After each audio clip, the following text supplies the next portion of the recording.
Hey, my name is Sam, aka Mr. 2 Pairs Minimum, and today we're going to take a quick look at the Jordan 4 by Jordan Brand in the Midnight Navy colorway. It comes in a Jordan Flight branded navy blue box with grey splatters. White and grey splattered paper also wrap the shoes with no accessories. An extra set of navy blue laces would have been nice, but we're not here for the box, so let's get right into the shoes.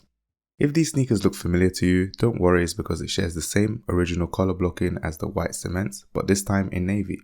The only real difference is the navy blue Jumpman at the heel instead of Nike Air. And I absolutely love these. It's clean, wearable, and I like the softer, mildly tumbled leather upper. Size and wise Jordan 4s do fit narrow, but I prefer to break mine in. But I recommend going up half a size if you have wider feet. These are a 2 pairs minimum. I did not sleep and I paid resale for my second pair.